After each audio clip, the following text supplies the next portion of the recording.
Hi everyone, good evening, good evening, good evening. देखिए, paper हो चुका है। पेपर का जो एनालिसिस भी जो है हम लोग लेके आए हैं आपका। हमने बहुत बच्चों से जो है फीडबैक लिया है। कुछ बच्चों को इजी लगा, कुछ को मॉडरेट लगा।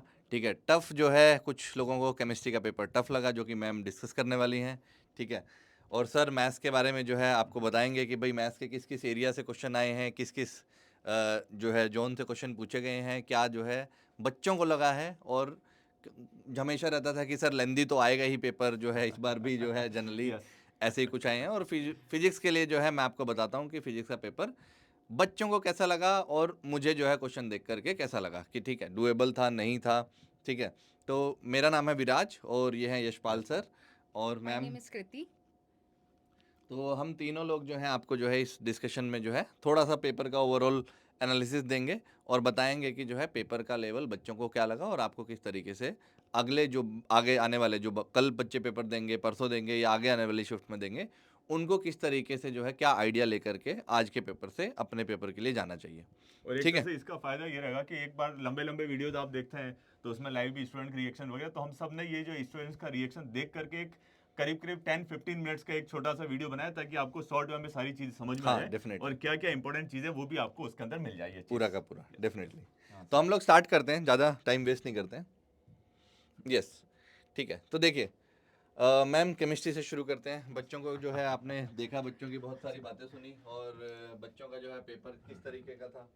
सो एक्चुअली अगर हम मॉर्निंग शिफ्ट में कंपेयर करें तो बच्चे यही कह रहे थे कि वो भी थोड़ा टफ पेपर था और ये भी मैं कह सकती हूँ मीडियम और टफ के बीच में था। तो ये पेपर भी अराउंड हमारा 70% मीडियम रहा है और 30% वी कैन से डिफ़िकल्ट रहा है। अब आप फिजिक्स के बारे में बताइए कितना डिफ़िकल्टी था। फिजिक्स का पेपर जो है बच्चों को रिलेटिवली इजी लगा। तीनों के जो है जो हमने बहुत सारे बच्चों के फीडबैक लिए हैं।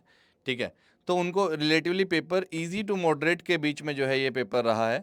ठीक है, और सबसे ज़्यादा स्कोरिंग पेपर जो ये सेकंड शिफ्ट का था वो फिजिक्स का ही लगा है। जो फिजिक्स का पेपर जिसका अच्छा गया होगा उसका स्कोर ज़्यादा रहने वाला है। ठीक है, अगर बहुत बच्चों का फिजिक्स का पेपर अच्छा रहेगा, फिजिक्स का स्कोर डेफिनेटली हाई रहेगा, तो ओवरऑल स्कोर भी ज़्यादा रहने वाला है आपका। ठीक है, और जो अगर मैथ्स का भी अगर आपने स्कोर हाई रख लिया, ठीक है फिर तो तो बल्ले बल्ले हो डेफिनेटली जाएगी। आप 250 220 230 240 की रेंज में डेफिनेटली यस आने यस वाले हैं। Yes yes. ठीक है। मैथ्स के लिए एक्चुअली क्या है कि आपके जो क्वेश्चंस थे उनमें देखने से लगेगा कि हाँ हम इसे सॉल्व हो रहे हैं, लेकिन थोड़ी सी कैलकुलेशन ज्यादा लग रही है। मतलब कई सारे स्टूडेंट्स का रिव्यू रहा कि हमने एक बार पढ़ा तो क्वेश्चंस का लेवल तो मुझे इजी लगा, स्टूडेंट जैसे बोल रहे थे, लेकिन जब मैं सॉल्व करने बैठता हूँ तो थोड़ी सी कैलकुलेशन ज्यादा हो रही थी। तो एक इजी टू मॉडरेट कह सकते हैं, और कुछ क्वेश्चन थे formula based but again calculation involve करो तो थोड़ा सा ज्यादा जा रहा था। तो इस तरह का एक व्यू पॉइंट आया है अपने मैथ्स के अंदर। मैथ्स में जैसे बच्चों का था कि मतलब लुक्स इजी बट नॉट बिल्कुल डुएबल और बिल्कुल। सो सॉल्वेबल जो इजी भी to moderate we can say, और closer to the moderate side. Calculation की वजह से थोड़ा सा मैथ्स में हो जाता है कई बार। Yes definitely. और अब हम देखते हैं कि मेजर टॉपिक्स किस किस टॉपिक से क्वेश्चन रहे, कितना वेटेज रहा डिफरेंट टॉपिक्स का। तो स्टार्ट करते हैं केमिस्ट्री से मैम। सो जैसे मॉर्निंग शिफ्ट में भी हमने ये देखा था कि फिजिकल और इनऑर्गेनिक का पोर्शन ज़्यादा आया है। इवनिंग शिफ्ट में भी यही सेम कॉन्सेप्ट रहा कि उन्होंने फिजिकल और इनऑर्गेनिक फिर लास्ट में ऑर्गेनिक को वेटेज दी है। कोऑर्डिनेशन कंपाउंड से हमने एक क्वेश्चन देखा, 3 क्वेश्चन देखे, मैग्नेटिक मूवमेंट से रिलेटेड क्वेश्चन आए थे। देन ऑर्गेनिक में 4 से 5 ही रहे हैं और मॉर्निंग में भी हमने देखा कि ऑर्गेनिक का पोर्शन कम है। तो हम इससे ये पता लगा सकते हैं कि हाँ, फिजिकल और इनऑर्गेनिक का पोर्शन इस पूरे उसमें ज़्यादा पूछा जा रहा है, तो उस पे आप लोग ज़्यादा फोकस करें। थर्मोडायनेमिक्स के भी वही 2 क्वेश्चन आते, वो तो आने ही थे, वर्क डन पे आने ही होते हैं क्वेश्चन। हाइब्रिडाइजेशन एज़ यूजुअल वो क्वेश्चन आना ही है। ऑर्गेनिक में भी एज़ लाइक एनसीईआरटी बेस्ड जो क्वेश्चन आ सकते थे या इनऑर्गेनिक से आ सकते थे, वो डायरेक्ट नहीं पूछे गए, उनको मिक्स करके फॉर्म में पूछा गया है। तो ओवरऑल यही कह सकते हैं कि 70% पेपर जो था वो मॉडरेट था, बट 30% टफ था। एनएटी बच्चे यही कह रहे थे कि वो थोड़ा डुएबल नहीं थे, उसमें से 1-2 क्वेश्चन ईज़ी थे, बाकी लेंथी क्वेश्चंस थे। तो ओवरऑल अगर हम बात करें केमिस्ट्री की, तो हाँ, कंपेयर टू अदर पेपर्स, ये अगर हम फिजिक्स और मैथ से बात करें, इस बार थोड़ा सा वो हाई लेवल पे आया है, एडवांस लेवल पे हम कह सकते हैं वो आया है। बाकी फिजिक्स एंड मैथ सर बताएंगे आपको। Yes definitely. Thank you ma'am. Actually कुछ बच्चों का ये भी था कि एनसीईआरटी से मैम क्वेश्चन सोल्व हो रहे थे या नहीं हो रहे थे, इसको लेकर के भी थोड़ा उनका था कि बहुत बच्चों ने बोला कि थ्योरी थोड़ी सी जो है डेप्थ में पूछी गई, तो एनसीईआरटी से सीधे सीधे हम लोग जो है नहीं सॉल्व कर पा रहे थे क्वेश्चंस। कुछ क्वेश्चंस ऐसे केमिस्ट्री में भी पूछे गए थे। फिजिक्स की बात करें, देखिए फिजिक्स में यूनिट डायमेंशन जो आपका पहला चैप्टर रहता है, ठीक है, जिसके अंदर आप डायमेंशन, एरर एनालिसिस और वर्नियर कैलिपर, स्क्रू गेज, तो ये सबसे ज़्यादा हाईएस्ट वेटेड चैप्टर रहा है। 3 क्वेश्चन जो है यूनिट डायमेंशन से आए हैं। मॉडर्न फिजिक्स से 2 क्वेश्चन आए हैं, थोड़े से मिक्स होकर के भी आए थे ईएमआई के साथ।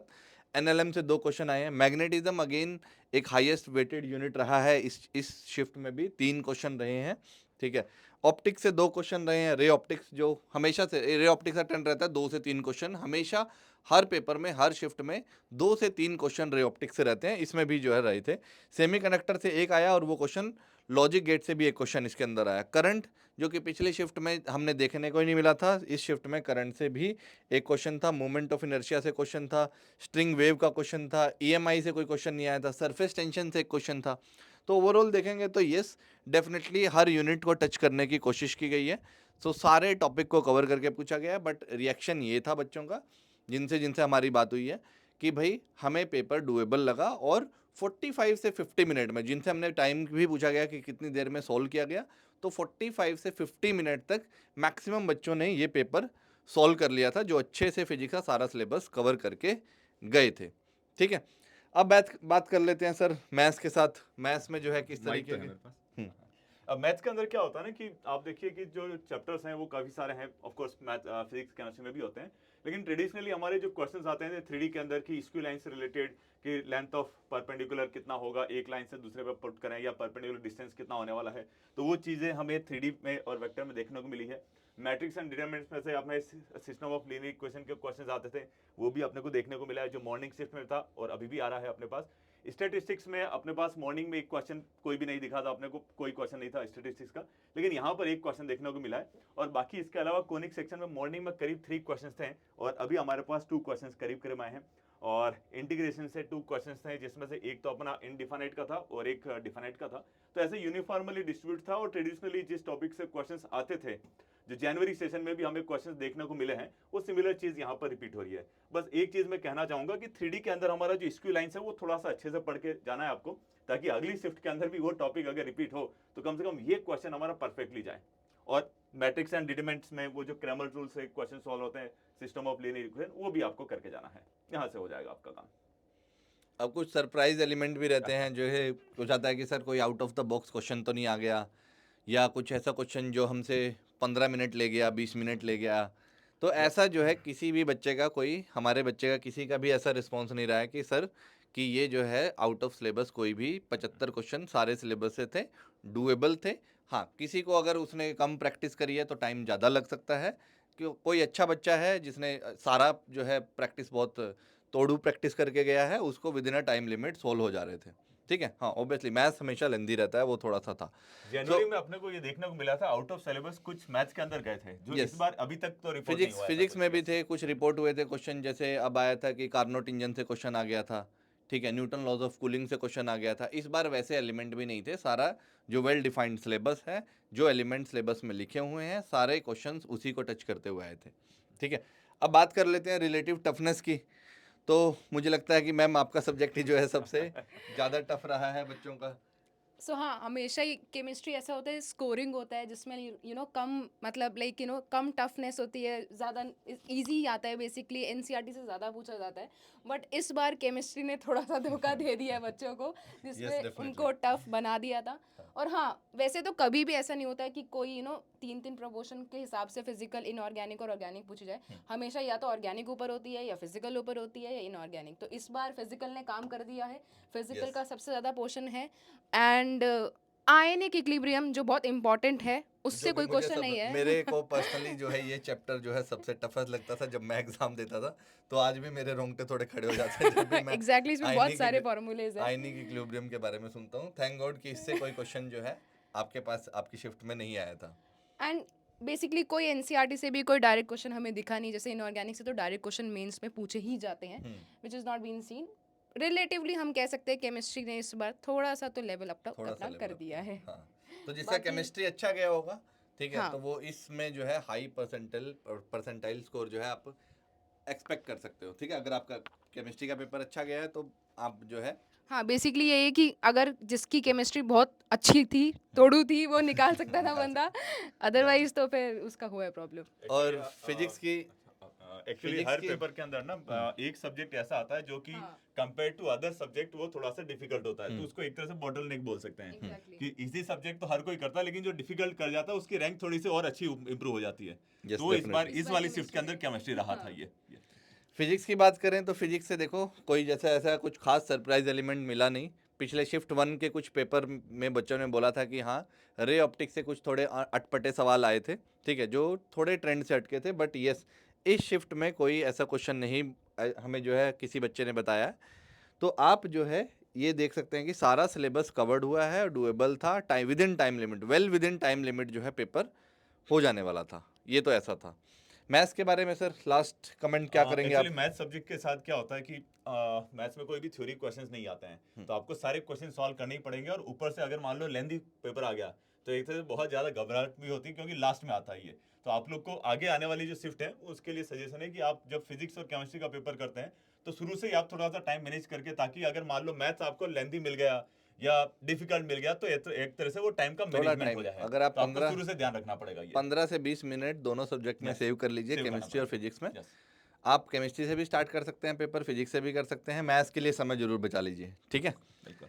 अब जिन बच्चों का जो है, कुछ बच्चों को लगा कि भाई मेरे सर पेपर थोड़ा सा जो है एक्सपेक्टेशन से थोड़ा सा कम रहा है स्कोर मेरा, या लगता है कि भाई मेरा जो है जो परसेंटाइल है उतना अच्छा नहीं रहने वाला है, क्योंकि मैं थोड़ा सा जो है पेपर के टाइम मैनेज नहीं कर पाया, या जो भी उसके कारण रहे हों, ठीक है, बहुत सारे इशू हो सकते हैं, स्ट्रेस हो सकता है, एंग्जाइटी हो सकती है, बच्चों पे बर्डन रहता है डेफिनेटली। तो हम उसको ये एक बात बोलना चाहते हैं कि देखो इट्स नॉट द एंड, ठीक है, ये जेई मेंस आज हो गया है तो अभी ये आपका जो है एंड नहीं है, ठीक है। देर आर डिफरेंट एग्जाम जिसको आप अभी प्रिपेयर कर सकते हो। अभी बोर्ड भी हो चुका है तो आप रिलेटिवली फ्री रहने वाले हैं अगले 1-2 महीने तक, ठीक है।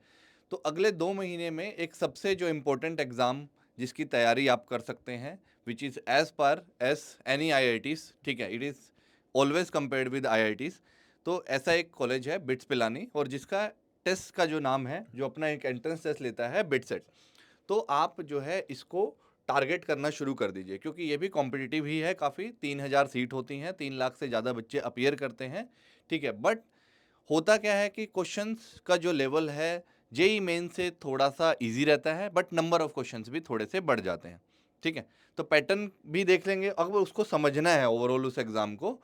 तो जिन बच्चों को भी लग रहा है कि भाई मेरे को जो है एक अभी कुछ लास्ट डॉट दिया जाए, ठीक है, तो वो आपका जो होगा वो बिटसेट होगा, और हम आपके लिए एक बिटसेट टेस्ट सीरीज जो कि फ्री रहेगा आपके लिए, ठीक है, ये फ्री है, इसका कोई कॉस्ट नहीं है। आप इसको जो है फ्री में एक्सेस कर सकते हो। आपको बस 2-3 काम करने हैं। आप प्ले स्टोर पर जाइए और प्ले स्टोर पर सर्च कीजिए ATP स्टार, ठीक है। ATP स्टार सर्च करने पर आपके पास ये ऑप्शन आता है, यहाँ से ये ऐप जो है आप इंस्टॉल कर सकते हो। ऐप को इंस्टॉल करने के बाद आपको बस एक काम करना है, ऐप को रेटिंग दीजिए, ठीक है, और उस रेटिंग का स्क्रीनशॉट, एक जो हमने गूगल फॉर्म अटैच किया है वीडियो के डिस्क्रिप्शन में, इसको आप यहाँ पर अटैच कर दीजिए। जैसे ही हमको ये रिसीव होगा, आपको बिटसेट की फुल टेस्ट सीरीज़ का आपको एक्सेस मिल जाएगा, ठीक है। हाँ, जो भी आपका ये मोबाइल नंबर रहेगा यहाँ पर, उसी मोबाइल नंबर से आप लॉगिन कर कर उस बिटसेट टेस्ट सीरीज़ का आपको एक्सेस मिल जाएगा। ये हमारी तरफ से आपके लिए फ्री रहने वाला है, ठीक है। And I wish you all the best सारे बच्चों को आगे आने वाले एग्ज़ाम के लिए। जो 2 महीने, इसमें भी 2 अटैम्प्ट हैं, तो प्लीज़ अच्छे से तैयारी कीजिएगा, ठीक है। डिसहर्टन नहीं होना है किसी को चीज़ को लेकर के, अप्स एंड डाउन्स आते रहते हैं। So take care of your health, and आज जाइए आराम कीजिए, अच्छा खाना पीना खाइए, पेरेंट्स के साथ थोड़ा बाहर जाइए, एंड कल से जो है फिर आप अगले जो है पड़ाव की तरफ अपना टेस्ट सीरीज शुरू कर सकते हैं। आपको मैंने स्टेप्स बता दिए, you will get it for free, ठीक है। Take care, bye bye, have fun, enjoy, And see good you, luck. All the best. All the best.